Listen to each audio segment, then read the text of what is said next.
Kilo கணக்கில் உப்பு கொள்வனவை அனுமதிக்க முடியாது. அமைச்சர் சுனில் அறிவிப்பு. 20% மின் கட்டண குறைப்பிற்கான வழி தொடர்பில் வெளியான தகவல். முதலமைச்சர் வேட்பாளராக சுமந்திரனா CVK கொடுத்த பதில். கொழும்பு மாநகர சபைக்கு தெரிவான தமிழர் அணியினர் முடிவு வெளியானது. ஸ்ரீதரனை சபையில் உரையாற்ற விடாமல் குழப்பம். அர்ஜுனாவுக்கும் குறுக்கீடு. மீண்டும் யுத்தம் ஏற்பட இடமளியும் ஜனாதிபதி உறுதி. தமிழர்களின் இறுதி யுத்த நினைவு கூறல். சட்ட நடவடிக்கைக்கு தயாராகும் மனுர அரசாங்கம்.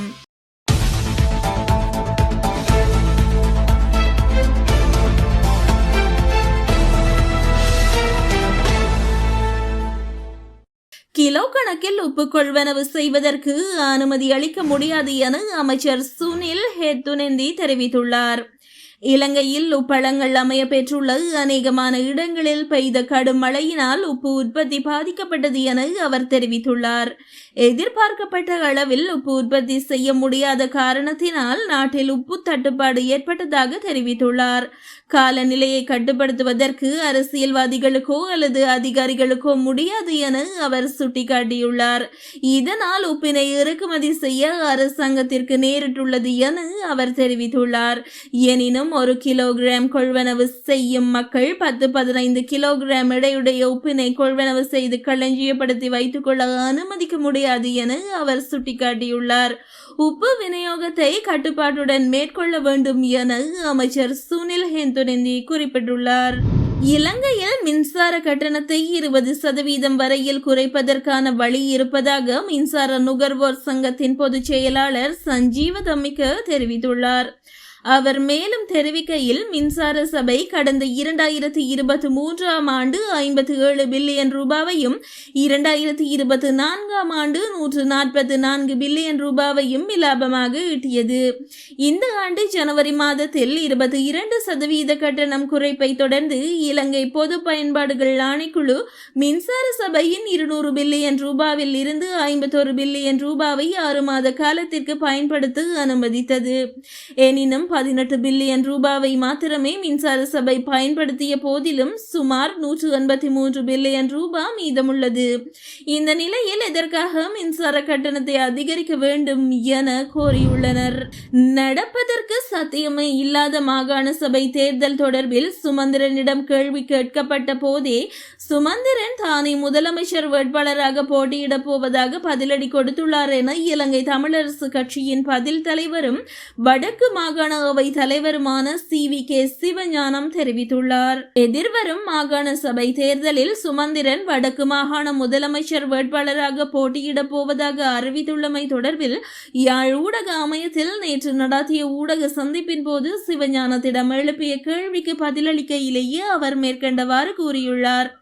மேலும் தெரிவித்ததாவது, மாகாண சபை தேர்தல் தொடர்பில் தயவு செய்து இப்போது கதிக்காதீர்கள், ஏனெனில் அது இப்போது மேசையிலும் இல்லை. குறிப்பாக இந்த வருடம் அந்த தேர்தல் நடைபெறாது, ஏனெனில் அதற்கு நிதி ஒதுக்கப்படவில்லை. ஆனாலும் மாகாண சபை தேர்தல் ஒன்று வருகின்ற போது அதில் நாங்கள் ஒருவரை நிறுத்துவோம். மாகாண சபை தேர்தல் வரட்டும், பார்ப்போம். இல்லாத ஒன்றுக்கு என் பெயர் வைக்கிறார்கள், யாரை ஏமாற்றுகிறார்கள்? உண்மையில் மாகாண சபை தேர்தல் என்பது நடக்க வேண்டியதுதான். ஆனால் அது நடைபெறுவதற்கான சாத்தியங்கள் இல்லாத நிலையில் ஒற்றுமையை குலைக்கும் சதி வேலைகள் தற்போது முன்னெடுக்கப்படுகின்றன. குறிப்பாக வடக்கு மாகாண முதலமைச்சர் வேட்பாளர் தொடர்பில் சுமந்திரனிடம் கேட்கப்பட்ட கேள்வி ஒன்றுக்கு பதிலளிக்கும் போதுதான் சுமந்திரன் தானே முதலமைச்சர் வேட்பாளராக போட்டியிட போவதாக கூறியுள்ளார். எனினும் நடப்பதற்கு சாத்தியமே இல்லாத மாகாண சபை தேர்தல் தொடர்பில் சுமந்திரனிடம் கேள்வி கேட்கப்பட்ட போதே சுமந்திரன் பதிலடி கொடுத்துள்ளார். ஆகவே இப்போது அதை பற்றி பேசும் அர்த்தம் இல்லை. அதையே திரும்ப திரும்ப பேசி குழம்ப வேண்டாம் என்று குறிப்பிட்டுள்ளார். கொழும்பு மாநகர சபைக்கு தெரிவான பல சுயாதீன குழு உறுப்பினர்களின் ஆதரவை தேசிய மக்கள் சக்தி பெற்றுள்ளதாக தெரிவிக்கப்பட்டுள்ளது. எனினும் நிர்வாகத்தை அமைக்க தேவையான 59 இடங்களை கொண்ட பெரும்பான்மையை விட குறைவாக தேசிய மக்கள் சக்திக்கான உறுப்பினர்கள் எண்ணிக்கை இருப்பதாக தகவல்கள் வெளியாகியுள்ளன. 2025 மே 6 நடைபெற்ற உள்ளூராட்சி மன்ற தேர்தலில் கொழும்பு மாநகர சபையில் 114 இடங்களில் தேசிய மக்கள் சக்தி 48 இடங்களில் வெற்றி பெற்றது. இதன் மூலம் மாநகர சபையில் மிகப்பெரிய தனி கட்சியாக உருவெடுத்தது. இந்த நிலையில் கொழும்பு மாநகர சபைக்காக போட்டியிட்ட 5 குழுக்களில் 9 உறுப்பினர்கள் வெற்றி பெற்றுள்ளனர். இதில் ஜனாதிபதி அனுரகுமார திசாநாயக்க கொழும்பு மாநகர சபைக்காக போட்டியிட்டு 2 ஆசனங்களை பெற்றுள்ள KT குருசுவாமி தலைமையிலான தமிழர் அணியை நேற்று சந்தித்துள்ளார். இதன்போது தமிழர் அணி தமக்கு ஆதரவை ஜனாதிபதியின் கட்சிக்கு வழங்குவதாக உறுதியளித்துள்ளது. இதனை தவிர ஏனைய 7 பேரும் ஜனாதிபதிக்கு தமது ஆதரவை வழங்குகிறார்களா என்ற விடயம் இன்னும் தெரிய வரவில்லை.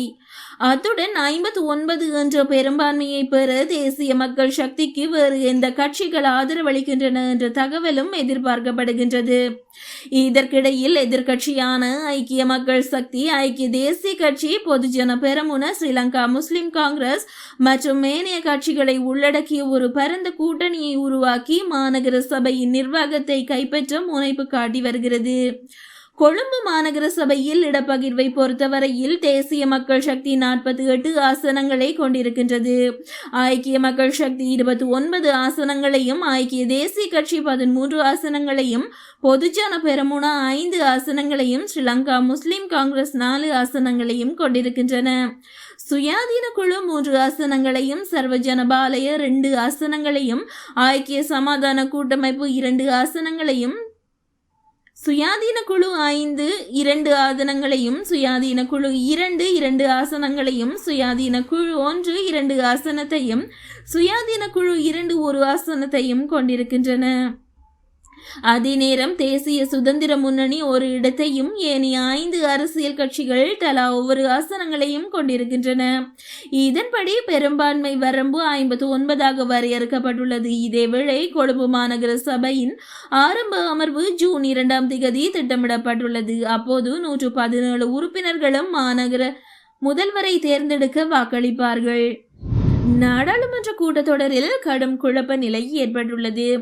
ஆளும் மற்றும் எதிர்கட்சியினருக்கு இடையே கடும் வாக்குவாதம் ஏற்பட்டுள்ளதன் காரணமாக சபைக்குள் குழப்பமான நிலை ஏற்பட்டுள்ளது. சபை முதல்வர் பிமல் ரத்நாயக்கு, அமைச்சர் வசந்த் சமரசிங்க உள்ளிட்டோர் மற்றும் எதிர்கட்சியை சேர்ந்தவர்கள் கடும் வாத பிரதிவாதங்களில் ஈடுபட்டுள்ளனர். இதன்போது தமிழரசு கட்சியின் நாடாளுமன்ற உறுப்பினர் சிவஞானம் ஸ்ரீதரனுக்கு உரையாற்றுவதற்கு வாய்ப்பு வழங்கப்பட்ட போதும் அவரை உரையாற்ற விடாமல் எதிர்கட்சியினர் கடும் கூச்சலிட்டுள்ளனர். இதற்கிடையில் ஸ்ரீதரன் MP உரையாற்ற முயற்சிக்கின்ற போதிலும் அதற்கு இடம் கொடாமல் எதிர்கட்சி MPக்கள் கடும் கூச்சலிட்டுள்ளனர். இதேவேளை இடையில் ஒழுங்கு பிரச்சனையை எழுப்பிய நாடாளுமன்ற உறுப்பினர் அர்ச்சுனா தான் ஒரு 20 செகண்ட்கள் இடையில் உரையாற்றிய போது தன்னை நாடாளுமன்றத்திற்கு வெளியில் அனுப்பியதாகவும், ஆனால் தற்போது இவ்வளவு பேர் கூச்சலிட்டுக் கொண்டிருக்கும் போது அனைவரும் பார்த்து கொண்டிருப்பதாகவும் ஆவேசமாக தெரிவித்துள்ளார். மீண்டும் ஒரு மோதல் ஏற்பட இடமளிக்காமல் வெறுப்பு நிறைந்த சமூகத்திற்கு பதிலாக சகோதரத்துவம், அன்புடன் கூடிய ஒற்றுமை நிறைந்த சமூகத்தை உருவாக்க வேண்டும் என ஜனாதிபதி அனுரகுமார திசாநாயக்க தெரிவித்துள்ளார். நேற்று நடைபெற்ற தேசிய படை வீரர் ஞாபகார்த்த நிகழ்வில் கலந்து கொண்டு உரையாற்றும் போது அவர் இதனை குறிப்பிட்டுள்ளார். ஜனாதிபதி மேலும் தெரிவிக்கையில், மீண்டும் நாட்டில் யுத்தம் ஏற்படுவதை தடுக்க சிங்கள, தமிழ், முஸ்லிம், பேகர், மலே, கிறிஸ்தவர்கள் என சகல மக்களும் ஒரே நாட்டிற்குள் ஒற்றுமையாக நாட்டை கட்டியெழுப்ப போராடுகின்றனர். பாரிய அழிவை சந்தித்த தாய்நாட்டில் அவ்வாறான யுத்தம் மீள ஏற்படுவதை தடுப்பது எமது பொறுப்பாகும். கடந்த கால சம்பவங்களில் இருந்து பாடம் கற்க வேண்டும். மீள அவ்வாறான நிலை எமது தாய்நாட்டில் ஏற்பட இடமளிக்க கூடாது. யுத்தமற்ற, குரோதமோ சந்தோகமோ அற்ற நாடு உருவாக்கப்பட வேண்டும். மீண்டும் மோதல், குரோதம் உள்ள நாட்டுக்கு பதிலாக சமாதானமான நாட்டை உருவாக்குவதே அவர்களுக்கு நாம் செய்யும் கௌரவமாகும். யுத்தம் ஒருபோதும் வெற்றியை கொண்டு வந்து தருவதில்லை. படை வீரர்களிடமிருந்தும் ஆயுதத்தை பயன்படுத்த தேவையற்ற அமைதியான சமூகம் உருவாக வேண்டும் என தெரிவித்துள்ளார். நாட்டில் இனவழிப்பு இடம்பெறவில்லை என அரசாங்கம் அறிவித்துள்ளது. வெளிவிவகார அமைச்சர் விஜித ஹேரத் இந்த விடயத்தை தெரிவித்துள்ளார். தொலைக்காட்சி நேர்காணல் நிகழ்ச்சியொன்றில் பங்கேற்ற போது அவர் இந்த விடயத்தை குறிப்பிட்டுள்ளார். தமிழ் மக்களை இலங்கை இராணுவம் அழித்திருந்தால் அதனையே இனவழிப்பு என குறிப்பிடலாம் என தெரிவித்துள்ளார். எனினும் அவ்வாறு இடம்பெறவில்லை எனவும் அவ்வாறான சம்பவம் ஒன்று எப்போதும் இடம்பெறவில்லை எனவும் அவர் குறிப்பிட்டுள்ளார்.